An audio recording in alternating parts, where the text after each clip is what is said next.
Hello everyone, super coaching text book के online platform पर आप सबका स्वागत है। तो आप सबको पता है कि पीजीटी मैथ्स का जो है वो सिलेबस आ गया है। अभी टीजीटी मैथ्स का नहीं आया है, तो कैसे आपको जो है वो तैयारी करनी है, कितना आपके पास टाइम है, तो उस टाइम में आप किस टाइप से तैयारी कर सकते हो, तो उन सब से रिलेटेड बात करेंगे। क्या क्या आएगा, कैसे कैसे आपको प्रिपेयर करना है, ठीक है। तो सबसे पहले हम बात करते हैं कि मैं सिलेबस भी बताऊंगी प्रॉपर, और कैसे कैसे हमें करना है, क्या क्या टॉपिक हम कर सकते हैं जो जरूरी है, क्योंकि टॉपिक बहुत ज्यादा है, इतना सारा सिलेबस हो नहीं सकता, टाइम भी पॉसिबिलिटी नहीं है आपके पास कि आप सारे के सारे टॉपिक प्रिपेयर करोगे और एग्जाम में उन सारे टॉपिक, उन सारे क्वेश्चंस को आप अटेम्प्ट कर पाओगे, पॉसिबल ही नहीं है। तो इसलिए हमें कुछ ऐसा सोचना है कि हम एग्जाम भी, मतलब पेपर भी हमारा क्लियर हो जाए, और हमें टॉपिक्स भी जो हैं वो कुछ ऐसे डिसाइड कर ले कि हाँ ये तो हमें करने ही है, ठीक है। तो पहले चलो बात कर लेते हैं, तो फिर डिसाइड करते हैं, फिर देखते हैं, फिर बात करते हैं कि हम क्या टॉपिक कर सकते हैं और क्या टॉपिक हमें छोड़ने हैं, या सब भी जो जिसकी अच्छी तैयारी है, मैथ्स में अच्छी पकड़ है, वो सारे भी कर सकता है। लेकिन चलो बात करते हैं। तो सबसे पहले हम बात करते हैं, जब भी आप पेपर में आप जाओगे तो हमारे पास दो पार्ट्स होते हैं, ठीक है। क्योंकि हमें किसी भी पेपर की ना, किसी भी एग्जाम की तैयारी करने से पहले ये पता होना चाहिए कि उसका एग्जाम पैटर्न क्या है। क्योंकि सबसे पहले जब भी आप एग्जाम देने जाओगे, किसी एग्जाम की आप तैयारी कर रहे हो, प्रिपरेशन कर रहे हो, तो आपको ये पता होगा, तभी आप उस पेपर पे आगे काम कर पाओगे। तो सबसे पहले है कि आपके पास, अगर हम बात करें तो दो पार्ट्स होते हैं हमारे पास, एक जर्नल पार्ट और एक सब्जेक्ट स्पेसिफिक पार्ट, ठीक है। जर्नल पार्ट आपका 100 मार्क्स का होता है, जो कि आपका 5 पार्ट्स में डिवाइड होता है। इसमें 5 पार्ट्स में आपके पास 20 मार्क्स की जर्नल अवेयरनेस आती है, 20 मार्क्स का आपका रीजनिंग, मतलब journal intelligence and reasoning ability आती है, 20 मार्क्स में आपका अर्थमेटिकल एंड न्यूमेरिकल एबिलिटी होती है, और 20 की हिंदी और 20 की इंग्लिश, दोनों लैंग्वेज भी आती हैं। तो टोटल आपके पास जो हुआ ये 100 मार्क्स का हुआ, ठीक है। देन उसके बाद जब हम सब्जेक्ट स्पेसिफिक की बात करते हैं, तो सब्जेक्ट स्पेसिफिक होता है 200 का, जिसमें आपके क्या होते हैं, 180 का तो मैथ आता है, प्लस 20 मार्क्स का आप टीचिंग एप्टीट्यूड बोल सकते हो या फिर पेडागोजी बोल सकते हो, ठीक है। ये मेरे पास यहाँ से आती है। तो अब हमारे पास टोटल हुआ मार्क्स 300, टोटल 300 का नंबर का हमारा पेपर हो गया। अब हमने ये तो पता कर लिया कि हमारा एग्जाम जो है वो 300 मार्क्स का है। देन उसके बाद हम बात करते हैं कि हमारे पास, अब हमने पेपर का पता कर लिया, तो आगे हम क्या करेंगे, आगे हम और भी थोड़ा सा जानना है कि कैसे हमें इसको तैयार करना है, या क्या क्या चीजें और होती हैं। तो अगली चीज हमारे पास होती है कि नेगेटिव मार्किंग। आपके दिमाग में अगली चीज यही आती है, पेपर का आपने पता कर लिया, फिर आप सोचते हो कि नेगेटिव मार्किंग है या नहीं है। तो अब नेगेटिव मार्किंग बिल्कुल है, इसमें भी 1/4 की आपके पास, मतलब 1 नंबर का क्वेश्चन है, तो 0.25 मार्क्स आपके जो हैं वो कट हो जाएंगे, ठीक है। देन अब नेगेटिव मार्किंग भी हो गई। इसके बाद अब है टाइम डिस्ट्रीब्यूशन। अब मुझे ना टाइम डिस्ट्रीब्यूशन कैसे करना है, टाइम डिस्ट्रीब्यूशन से पहले मैं एक और चीज बताना चाहती हूँ, जो इसमें मैंने नहीं भी लिखी है, कि आपने ये सब कुछ पता कर लिया कि भाई आपका ना 100 मार्क्स का जर्नल आएगा, 200 मार्क्स का सब्जेक्ट आएगा। अब आपने इसके ये तो पता कर लिया, ये भी पता कर लिया नेगेटिव मार्किंग है। अगली चीज हमें टाइम डिस्ट्रीब्यूशन, आगे तो हम तब चलेंगे, सबसे पहले हम प्रिपरेशन करेंगे, ठीक है। आप सबसे पहले अगर तैयारी करोगे, सब्जेक्ट सिलेबस आपको पता होना चाहिए कि हमारा क्या सिलेबस है, हमें कहाँ कहाँ से क्या क्या तैयारी करनी है, कौन कौन से टॉपिक हमारे स्ट्रांग है, क्या क्या हमें करना है। क्योंकि टाइम डिस्ट्रीब्यूशन तो हम तब जाएंगे जब पहले हम पूरा सिलेबस जो है हमें आता होगा। तो अब मैं यहाँ से आपके सिलेबस की बात करूं, ठीक है। तो पहले सिलेबस से पहले मैं थोड़ा सा और एक बार बात कर लेते हैं कि मेरे पास टोटल है ना, इस पीजीटी पेपर के लिए जो टाइम है वो 3 आवर्स का है, ठीक है। अब टाइम 3 आवर्स का है, 3 आवर्स में से आपको टाइम डिस्ट्रीब्यूशन करना है, तो आप जो है ये सोच सकते हैं कि मैं 1 आवर से ज्यादा जो है, 60 मिनट से ज्यादा, मतलब कहने का कि तुम्हारे पास जो है टोटल जो टाइम है वो 380 मिनट्स है, सॉरी 180 मिनट्स है। अब इनमें से 60 मिनट्स आपने निकाल दिए किसके लिए, जर्नल, मतलब फर्स्ट पार्ट के लिए, पार्ट फर्स्ट के लिए 60 मिनट्स आपने निकाल दिए, तो आपके जो टाइम बचेगा वो बचा आपका 120। अब इन 120 में आपको क्या करना है, 200 क्वेश्चंस करने करने हैं, ठीक है। अब इस 120 मिनट्स में आपको 200 क्वेश्चन करने हैं, जिसमें से 180 क्वेश्चन जो है सब्जेक्ट स्पेसिफिक है, प्लस 20 क्वेश्चंस जो है वो पेडागोजी है, ठीक है। तो अब मान लो 120 मिनट्स में से मैं ये मान लेती हूँ कि मुझे ना ये 20 जो मार्क्स है ना, ये तो तैयार करने ही करने हैं अगर आपको पेपर क्लियर करना है। क्यों करने हैं ये 20 मार्क्स? क्योंकि ये वो क्वेश्चंस हैं जो आपको सिर्फ रीड करने हैं, यहाँ आपको सॉल्यूशन नहीं करना। ये क्वेश्चंस वो हैं जो विद इन 1 मिनट्स आपके हो जाएंगे, 1 मिनट से भी मैं कहूँ कम टाइम लगेगा। तो ये क्वेश्चन आप 10 मिनट्स में भी कर सकते हो।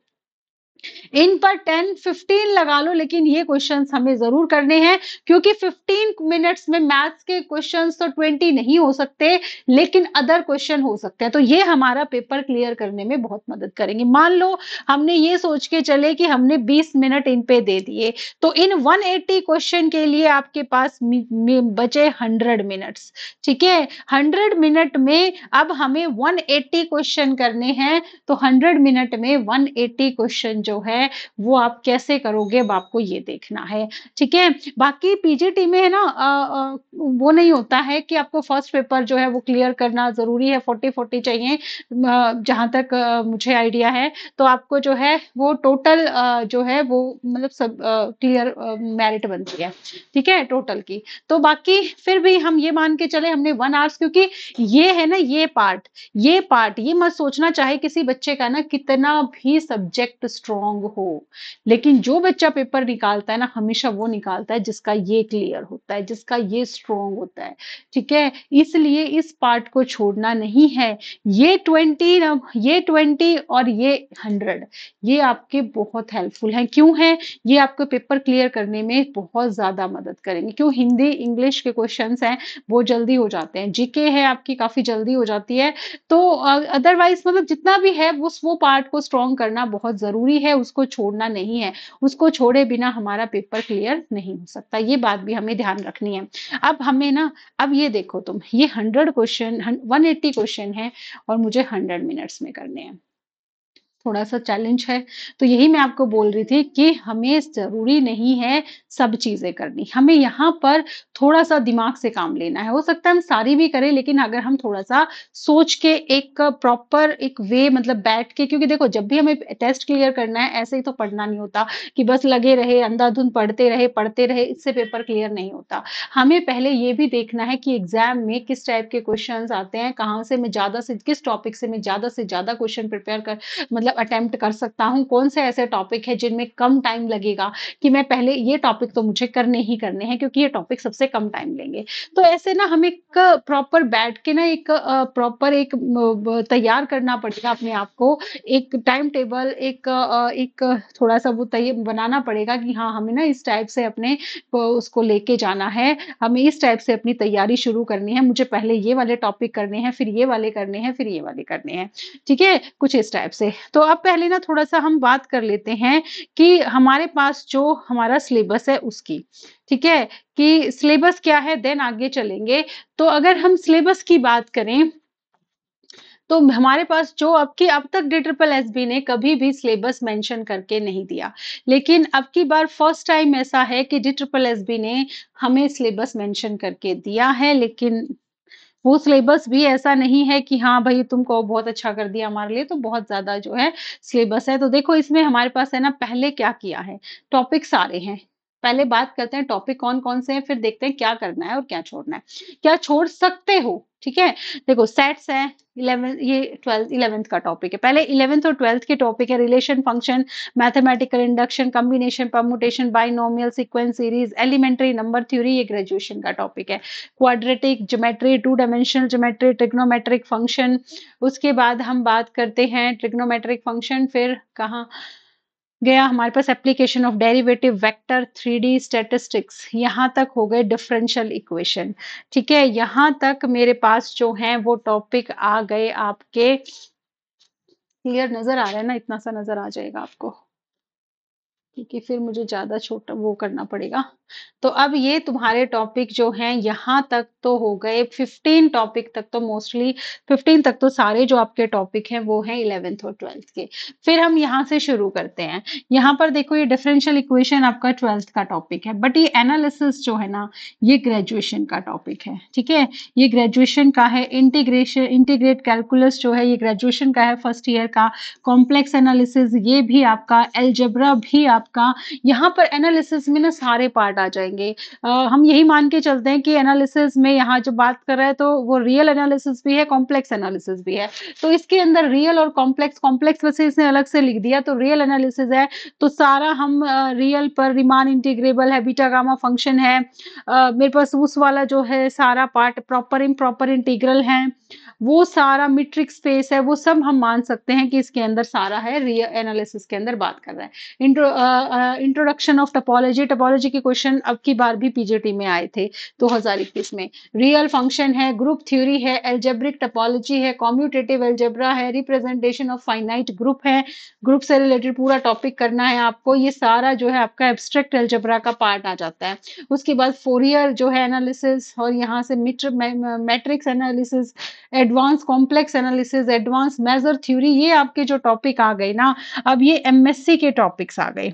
ठीक है, advance measure theory, general topology, ये फ्लूइड एंड डायनामिक्स, ये सारे जो अब टॉपिक आगे शुरू हो गए ना, ये अब आपके एमएससी के टॉपिक हैं जो अभी तक तो नहीं आते थे, लेकिन अब इन्होंने इनको इंक्लूड कर दिया है। ठीक है, अब यहाँ से मेरे पास जो है मैम ये फ्लूइड डायनामिक्स हो गया जो तुम एमएससी में पढ़ते हो। तो ये जो तुम्हारे टॉपिक शुरू हो गए ना अब, ये तुम्हारे यहाँ से मैथमेटिकल जो प्रोग्राम है, वो जो तुम बात करो ना ऑपरेशन रिसर्च वाला जो पेपर है वहां से। ठीक है, मेथड्स ऑफ अप्लाइड मैथमेटिक्स है, कोडिंग थ्योरी है। ठीक है, ये फाइनेंस से रिलेटेड स्टैटिस्टिक्स का पार्ट है। उसके बाद advance group theory, algebraic number theory, ये homology theory, non commutative ring, abstract है।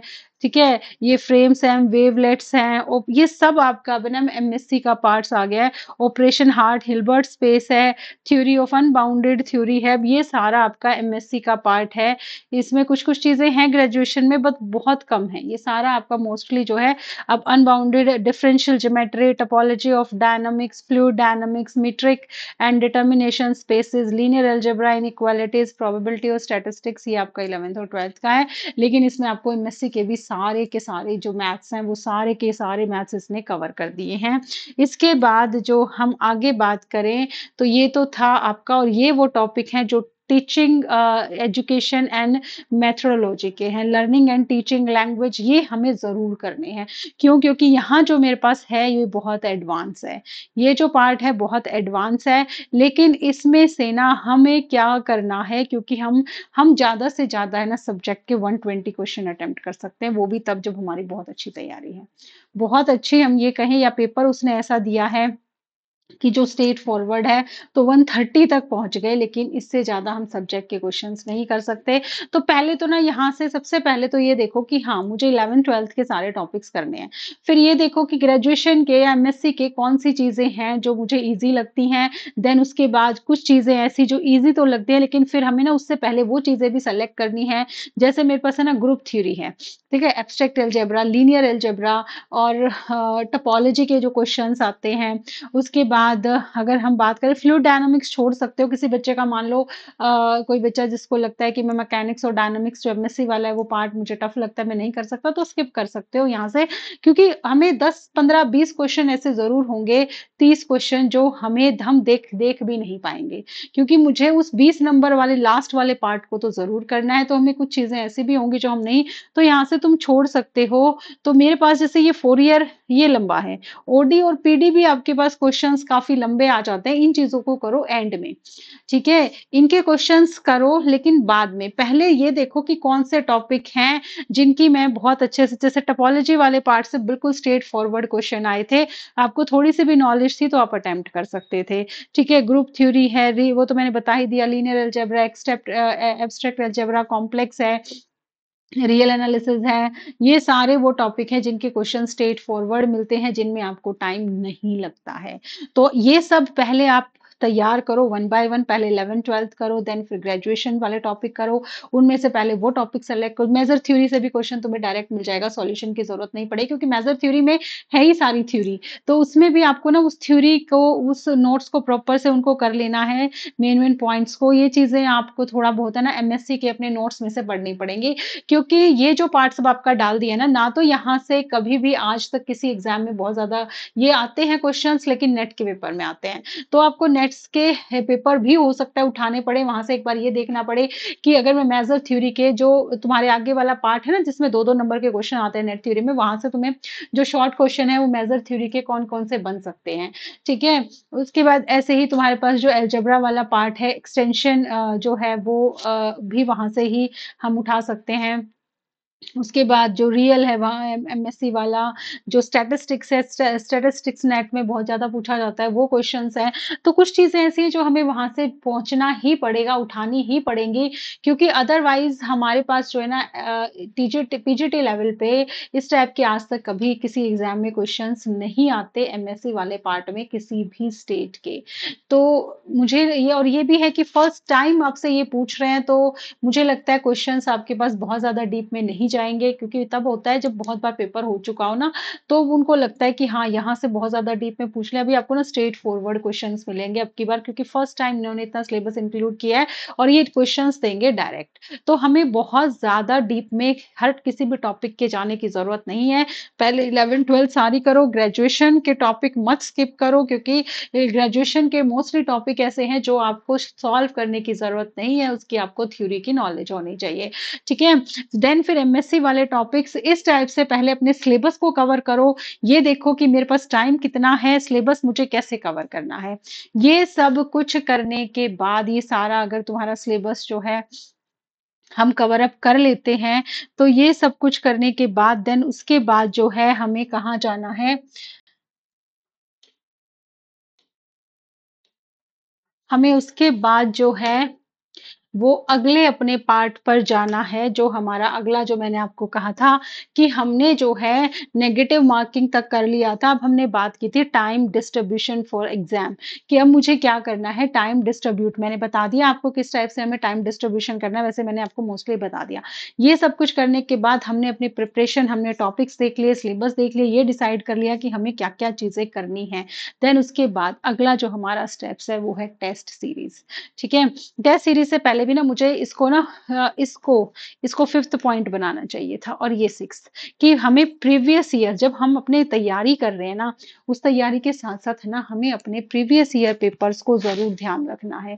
देखो वैसे DSSS भी ऐसा नहीं करती है कि रिपीट करती हो चीज़ों को बट फिर भी बहुत सारी चीज़ें ऐसी हैं जो अगर वो सेम क्वेश्चंस नहीं तो उनसे मिलते-जुलते उस टॉपिक से क्वेश्चंस काफ़ी सारे मिल जाते हैं। तो प्रीवियस ईयर क्वेश्चंस को आपको जो है वो अपनी पहले तैयारी करो, जिस जो टॉपिक आप तैयार कर रहे हो उस टॉपिक के साथ-साथ प्रीवियस ईयर देखो कि प्रीवियस ईयर में क्या पूछा है। ये सब कुछ करने के बाद जो है आप अपनी टेस्ट सीरीज़ लगाओ जितनी लगा सकते हो और हमारी टेस्ट सीरीज़ भी अवेलेबल है, कहीं से भी ले सकते हो वो आपकी मर्ज़ी है लेकिन हमारी टेस्ट सीरीज़ भी आपके पास आपके अवेलेबल हैं टेक्स्ट बुक की ऐप पर आप हमारी टेस्ट सीरीज़ भी ले सकते हो और ज़्यादा से ज़्यादा प्रैक्टिस करो। ये देखो कि आपको जो टेस्ट सीरीज़ लगा रहे हो ना, ऐसे नहीं लगानी कि आज लगा ली, अरे! हमारे तो मार्क्स ही नहीं आए, क्या करें? नहीं। देखो सबसे अच्छा तरीका होता है तुम टेस्ट सीरीज़ लगा रहे हो ना, तुम ये देखो तुम्हारे पास जो भी तुमने टेस्ट सीरीज़ लगाई, उसमें पहले टॉपिक वाइज़ लगाओ। मान लो तुम जैसे अब तैयारी कर रहे थे, ठीक है? तो तुम्हें टॉपिक वाइज़ भी टेस्ट सीरीज़ मिलेंगी। तो पहले क्या करना है, जो टॉपिक तैयार किया उसकी टेस्ट सीरीज़ लगाओ, देखो क्वेश्चन्स किस टाइप के हैं। मैं डेली वाईटी पर क्लास भी लेती हूँ टॉपिक वाइज़ भी मैं क्लासेस लेती हूँ, ठीक है? मैंने मोस्टली तो टॉपिक वाइज़ भी मैंने क्लास ली है, कंबाइन भी मैंने क्लास ली है, वाईटी पर भी डेली क्लास होती है। अगर आप वाईटी पर मेरे साथ जुड़ना चाहते हैं, तो आपको वहाँ पर भी जुड़ सकते हैं, डेली 2 बजे मेरी क्लास होती है, ठीक है? तो वहाँ पर भी आप जुड़ सकते हैं। तो उसके बाद आप जो है सबसे पहले टॉपिक वाइज़ जो है जब भी जो टॉपिक रिवाइज़ किया उसके क्वेश्चन्स पर जो है वो टेस्ट सीरीज़ लगाओ, क्वेश्चन्स लगाओ वहाँ पर। देन उसके बाद फिर क्या करो जब आपने पूरा syllabus topic wise test series लगा दी, फिर जाओ कंबाइन पर। जब आप कंबाइन सीरीज़ लगा टेस्ट सीरीज़ लगा रहे हो ना, तो ये देखो कि आपको ना दिक्कत कहाँ आ रही है। कौन-सा टॉपिक है जिसके क्वेश्चन्स आपके गलत हुए हैं, उस टॉपिक पर काम करो।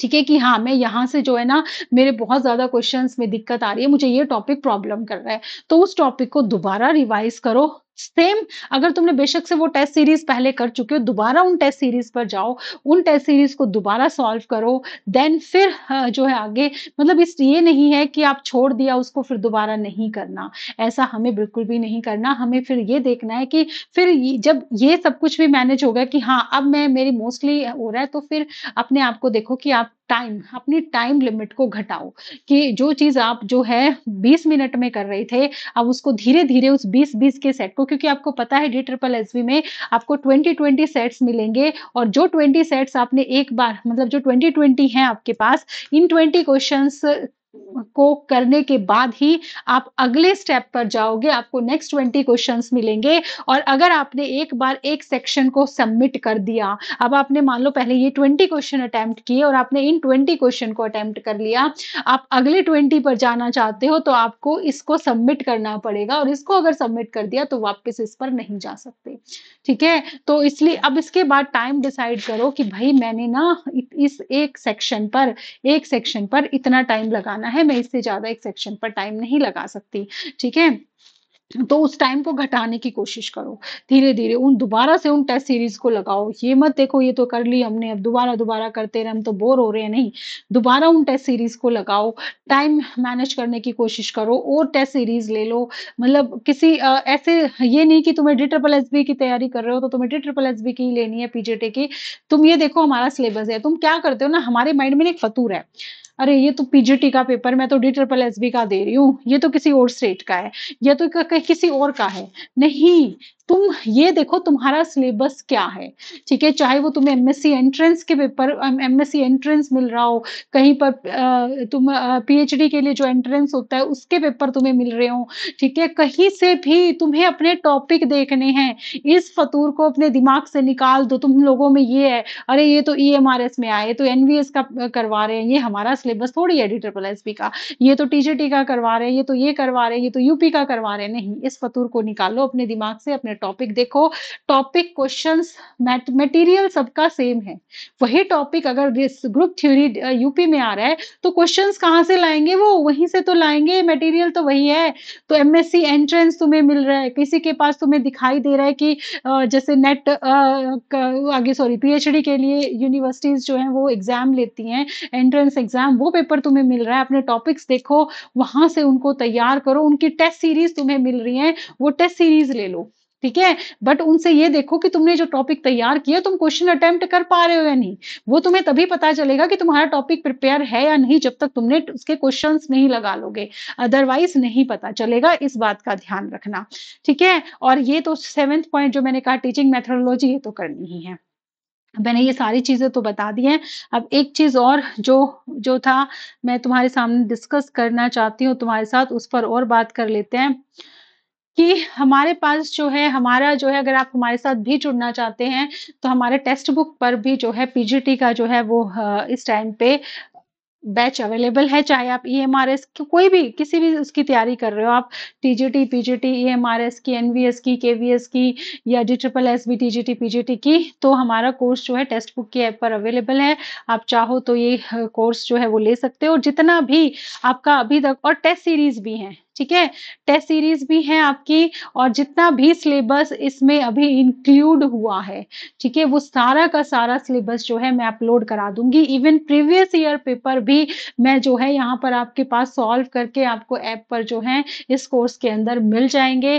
पीजीटी के जो अभी तक के जितने भी पेपर हुए हैं उनके सबके प्रीवियस ईयर जो हैं वो भी तुम्हें क्वेश्चंस, सिर्फ क्वेश्चंस नहीं, पेपर नहीं, वो तो तुम्हें कहीं से भी मिल जाएंगे, विद सॉल्यूशन आपके पास जो है वो क्लासेस होंगी। और इसके अलावा जितना भी पीजीटी में अब सिलेबस इंक्लूड हुआ है, और जो भी मुझे कोशिश रहेगी कि जहां से भी जो भी तुम्हारा ये नया सिलेबस है उससे जो भी क्वेश्चंस निकालने हैं वो सारे क्वेश्चंस भी मैं आपको निकाल के दूंगी। तो आप हमारे साथ जुड़ना चाहते हो तो जुड़ सकते हो, और मेरा जो है कूपन कोड लगाना चाहते हो, देखो स्क्रीन पर है ना, मेरा कूपन कोड है RENU, और इसके साथ साथ जो है ये नंबर है। ठीक है, आपको कोई भी दिक्कत है किसी भी टाइप की मेरे पास जो मेरा जो है वो इस पे आप व्हाट्सएप पे भी जो है वो जॉइन कर सकते हैं मुझे, और व्हाट्सएप भी है इस नंबर पर, और देन आप मुझे कॉल भी कर सकते हैं। आपको मेरे सब्जेक्ट से रिलेटेड, मैथ से रिलेटेड किसी भी पार्ट में कोई भी दिक्कत हो, आपने मेरा कोर्स लिया है, चाहे मेरा कोर्स नहीं लिया, आप वाईटी पे मुझसे पढ़ रहे हैं, आपको किसी भी टाइप की कोई भी दिक्कत है, आप मेरे साथ जो है इस नंबर पर जो है मुझसे कॉन्टैक्ट भी कर सकते हैं, और मैं पूरी कोशिश करूँगी कि आपके जो भी डाउट्स हैं उनको क्लियर कर सकूँ, ठीक है? और मेरा कूपन कोड लगाओगे, मेरा कोर्स लेते हो तो कूपन कोड लगा के जो है आपको एक्स्ट्रा डिस्काउंट जो है फीस पर वो भी मिल जाएगा। इस टाइम जो फीस पर आपका डिस्काउंट है, मतलब फीस जो चल रही है इस टाइम पर अगर मैं बात करूँ, तो हमारे पास जो है वो आपको कोर्स मिल रहा है इस टाइम पर, अगर आप पीजीटी का भी D triple S B PGT का भी कोर्स लेना चाहते हो तो अभी जो फिलहाल जो है वो 2165 का है, ठीक है? 2165 का है। आप मेरा कूपन कोड लगाओगे RENU, तो आपको इस पर भी डिस्काउंट मिल जाएगा। तो जल्दी से इस आज टेक्स्ट बुक पर जो है वो सेल चल रही है, आप परचेज करना चाहते हो तो परचेज कर सकते हो।